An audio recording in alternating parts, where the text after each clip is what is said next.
ॐ कर्पूरगौरं करुणावतारं संसारसारं भुजगेन्द्रहारं सदा वसन्तं हृदयारविन्दे भवं भवानी सहितं नमामि।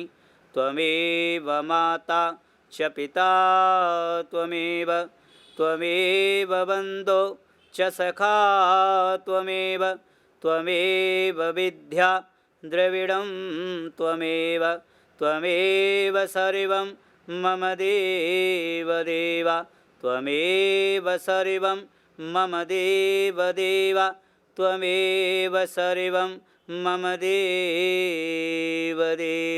बोलिए शंकर भगवान की जय। पंजाबी नेट लाइफ आज उस चैनल के माध्यम से प्राचीन शिव मंदिर भूतगिरी के अंदर करवा चौथ के व्रत की कथा लाइव हो रही है।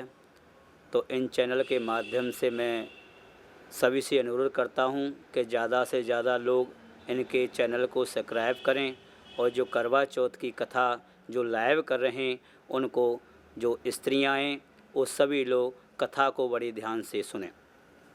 तो इस कथा के करवा चौथ के अंदर क्या है, कृष्ण पक्ष की जो चतुर्थी होती है इसके अंदर जो सुहागिन स्त्रियां होती हैं अपनी पति की मंगल कामना लंबी उम्र के लिए इसको ये व्रत को रखती हैं।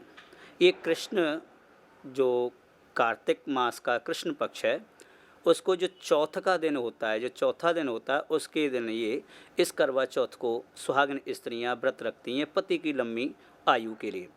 तो इसके अंदर क्या आएगा, सबसे पहले भगवान शंकर की, माता गौरी की और गणेश भगवान की, कार्तिकेय की पूजा करते हैं।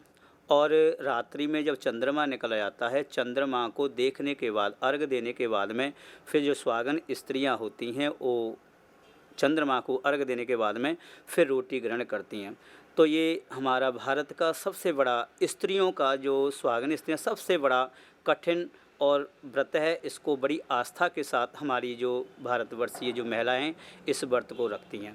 इस व्रत के अंदर क्या है, जो हमारी महिलाएं होती हैं जो सवेरे सरगी जो सूरज निकलने से पहले पहले 4 या 5 बजे के बीच में जो कुछ खा पी लेती हैं उसके बाद में इसको निराहार ही रखती हैं। इसमें महिलाएं जल भी ग्रहण नहीं करती। तो इतना बड़ा कठिन व्रत है। इससे हमारी मातृशक्ति जो हमारी महिलाएं हैं करवा चौथ का अपने पति के लिए इस व्रत को रखती हैं। धन्य उन देवियों के लिए जो इस व्रत को अपने पति के लिए करती हैं। एक बार अर्जुन नीलगिरी पर्वत पर तपस्या करने के लिए गए हुए थे। नीलगिरी पर्वत पर तपस्या करने के लिए गए तो जो द्रौपदी थी वो वन में वनवास काट रहे थे। वो तपस्या करने के लिए द्रौपदी बड़ी अकेली थी। डर भी सताने लगा, भय था। तो उन्होंने सोचा कि अब मैं कौन सा ऐसा व्रत या अनुष्ठान करूं जिससे इस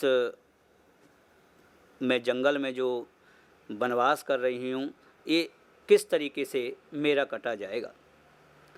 तो उस समय उन्होंने द्रौपदी ने क्या किया, भगवान कृष्ण का ध्यान किया और भगवान कृष्ण स्वयं वहाँ पर आए। तो भगवान कृष्ण ने कहा कि आप जो चंद्र व्यापनी जो चतुर्थी का कार्तिक का जो करवा चौथ का व्रत है आप इस करवा चौथ के व्रत को रखो। तो जब भगवान कृष्ण ने द्रौपदी को बताया कि आप करवा चौथ का व्रत करो, इस करवा चौथ के व्रत से पति की लंबी उम्र होती है और पारिवारिक जीवन में जो सांसारिक जीवन में हम जो भोग रहे हैं उसके अंदर सुख और शांति प्रदान होती है। पांचाली द्रौपदी प्राचीन काल में गुणी, बुद्ध, धर्म परायण एक ब्राह्मण रहता था।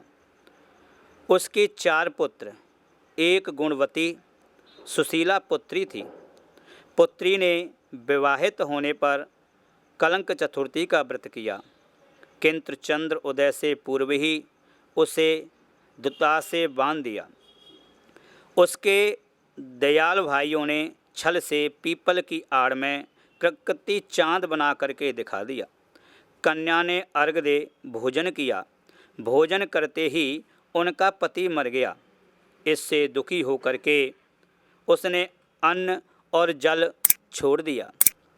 उसी रात्रि में इंद्राणी भू विचरण करने आ रही थी, तो ब्राह्मण कन्या ने इंद्राणी से अपने दुख का कारण पूछा। तो इंद्राणी बोली कि तुम्हें करवा चौथ के व्रत में चंद्र दर्शन से पूर्व ही भोजन करने से यह कष्ट मिलता है। तब ब्राह्मणी कन्या ने अंजलि भर करके विनय किया कि इससे मुक्त होने का कोई साधन बताएं। तब इंद्राणी बोली कि यदि तुम पुनः विवदित करवा चौथ का व्रत करो, जिससे निश्चित पुनः जीवित हो जाएंगे आपके पति। इस रीति से उस कन्या ने वर्ष भर प्रत्येक चतुर्थी का व्रत किया, पति को प्राप्त किया। श्री कृष्ण ने कहा कि ये द्रौपदी, यदि तुम भी इस व्रत को करोगी तो तुम्हारे सभी संकट टल जाएंगे। इस प्रकार द्रौपदी ने इसको किया। इस पांडव विजयी हुए। अतः सौभाग्य पुत्र पुत्रादि धन धान इच्छुक व्यक्तियों को यह व्रत करना चाहिए।